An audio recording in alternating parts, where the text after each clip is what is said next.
Emmanuel Macron has called for a snap legislative election in France.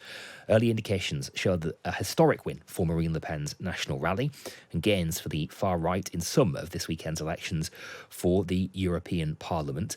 Also tonight, Alexander De Croo, the Belgian Prime Minister, has also announced his intention to resign, his party losing domestic elections in Belgium this weekend as well. Let's speak to Nina de Roy de Santos, who is in Brussels for us again this evening. Nina, hello. Hi there. Thanks for having me. And Scott Lucas is Professor of International Politics at the University College Dublin and the Clinton Institute there as well. Scott, good evening.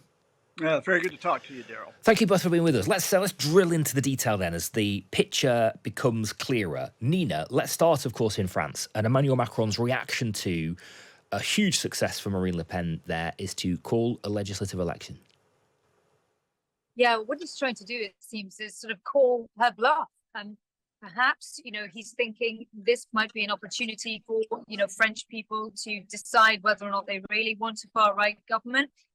European parliamentary elections often attract a protest vote because people view this institution as being, yes, somewhat democratic, but a bit distant for them. So they might be more inclined to vote for the far right at this EU level rather than actually doing so at the presidential or local or parliamentary election levels in their own home country. But it is significant, the bloody nose that his party has been left with this evening, largely because what it means is it puts Marine Le Pen's Rassemblement National, the National Rally Far-Right Party, in prime position to springboard here from this stage at the European Parliament to a domestic footing. And that's what many of these fringe parties have assiduously used this very institution in nights like this to do, in France and elsewhere. Okay, let's just zoom out as well, Nina. 27 nations, 370 million voters, 15,000 candidates, and we're starting to finally get some results from France, as we say, Germany, Italy, Spain, Austria, and beyond. What are the headlines? So the headlines is that the European Parliament is now tilted even further towards the right. Broadly speaking, this is an institution of 720 MEPs, a few more than they'd had in the past, not quite as many as there used to be when the UK was a member pre-Brexit. But when everybody expected the UK to come out and that to mean that Europe would become more left-wing, it hasn't actually materialised at all. What we've seen is a big victory for the European People's Party, the broad conservative centre-right party, which is putting forward Ursula von der Leyen, the former German defence minister, for a second term of this candidate at the helm of the European Commission. But their real conundrum is that the other bigger voice that's louder, even if it's not as numerous, quite a few young people are lured into voting for, comes from the same political spectrum, if you like. It is the far right with these parties like Identity and Democracy and the ECR. Those two parties having made big gains this evening. In fact, just an hour or so ago, we saw the final polls coming out of Italy. Italy was the last country to see its polls close at 11 p.m. Giorgia Meloni, the Italian Prime Minister, was at the helm of her list here in these parliamentary elections for the European Parliament, not just back home. And she has done very well. She will be very, very happy with that result. So far right rising, polls are right. But there is one little thing I would point out, is that we have seen some evidence of fatigue from the far right in places like Hungary, where Viktor Orban's Fidesz party has actually lost a few seats to a challenger who's trying to fight him on issues like the challenge that he's had with the EU on rule of law and corruption. Okay. Scott Lucas, Professor of International Politics at University College Dublin's Clinton Institute. Deep breath, Scott. What's your assessment of these results as they trickle through tonight? I think, Daryl, I'm seeing a little bit of a different assessment than what you just heard, although it's a good assessment, but I'm seeing far more of a patchwork when you zoom out beyond France and beyond Belgium, where it is true that you have had the far-right surge, and that's going to grab the headlines. But there are 25 other countries in Europe, and if you talk about that patchwork, the center has held, for example, in Spain, in Portugal, in Ireland, in Bulgaria. There have been big gains for the socialists in the Scandinavian countries. There have been gains for centrist in Poland, and as we just heard, for the opposition party of Peter Magyar in Hungary. In other words, this is not a far-right surge across the continent. The ID the Identity and Democracy bloc, which is the closest thing you have to a far right home, they may gain about 10 seats. Now, that is a gain. And it's true that the far right will have about 13 to 14% in the European Parliament, but that still means 26% for the center right. It means about 19% for the center left. And the socialists have done quite well tonight and will probably be above 20%. So 2/3 of the seats are on that center right to center left spectrum rather than going to the extremes. And that's undeniably true. I wonder though if it masks something, which is that about trends really, and that the far right are the ones that are trending upwards, but also most importantly in key power bases like France and Germany and now increasingly Italy. I mean, I think if France, as it were, the tail that wags the dog, we'll see what happens in the national elections with Macron's gamble. And I think if for the first time the National Rally does claim power, especially at the presidential level in France, that will be a huge moment for Europe. But we're not there yet. And let's talk about Germany. A lot of people are saying, well, what about the AfD, the far right party in Germany? They gained from 10% last time around to 15% this time around. They were projected to get more than 20% in polls. So they underperformed compared to the last few weeks. And it was the Christian Democrats, the center right, that actually did quite well in Germany tonight with more than 30% of the vote. And the far right has been knocked back in other countries. It has been knocked back big time in Scandinavia. It's been knocked back in Hungary. So what you have again is there's a mixed set of results here because there's not a single Europe. And immigration is not the only issue that people are going to. And so when you come out of all of that patchwork, who's the largest bloc in the European Parliament? European People's Party, center right, just as it is now. Who's likely to continue to be the European Commission president? Ursula von der Leyen, just as she is now. And Nina, Ursula von der Leyen will be having a conversation, you would imagine, pretty soon with Giorgia Meloni.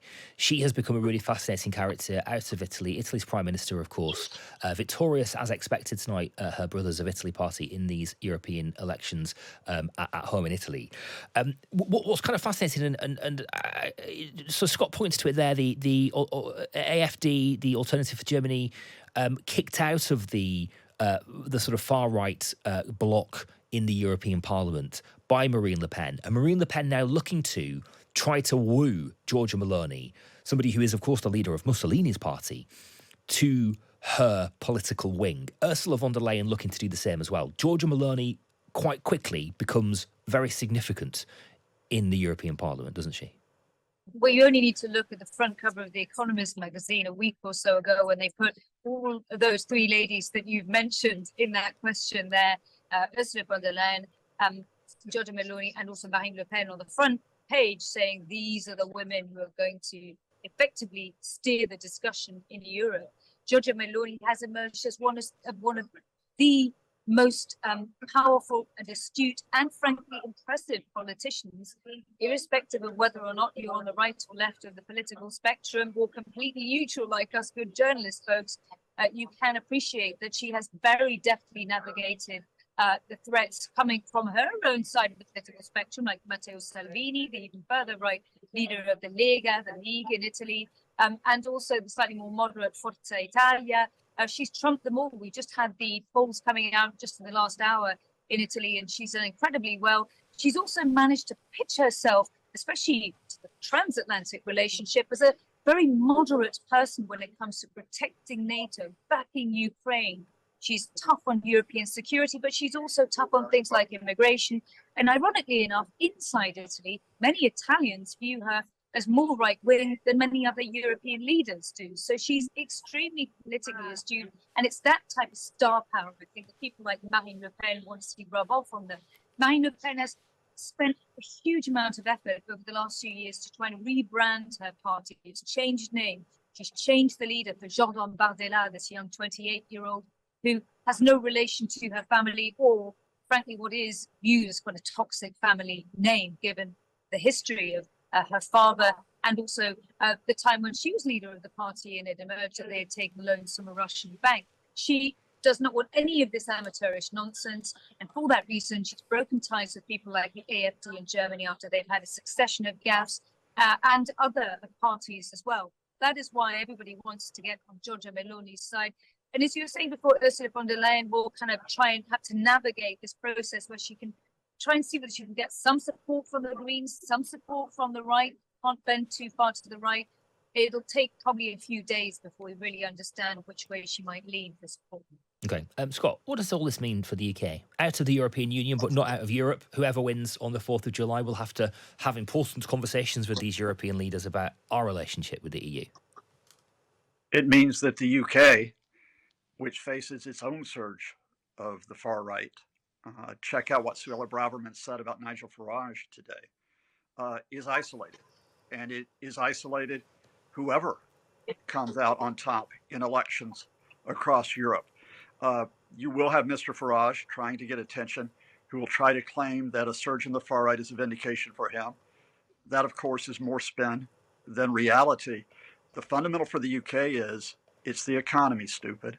And that is that with the self-inflicted wound of Brexit, the UK is politically and economically still cut off from Europe, even if on some matters such as security, issues such as Russia's invasion of Ukraine has provided some type of bridge for UK defence institutions with its European counterparts. Okay. Scott Lucas, Professor of International Politics at the University College Dublin's Clinton Institute. Thank you for your time tonight. Thank you, Scott. Thank you. And Nina de Roy de Santos in Brussels for us. Thank you, Nina. Thank you. Lovely having you company, both of you tonight. We'll keep an eye on those results. They continue to trickle in this evening as that headline point, really, the sort of the story from those elections that will dominate over the next 24 hours and perhaps the next few weeks as well.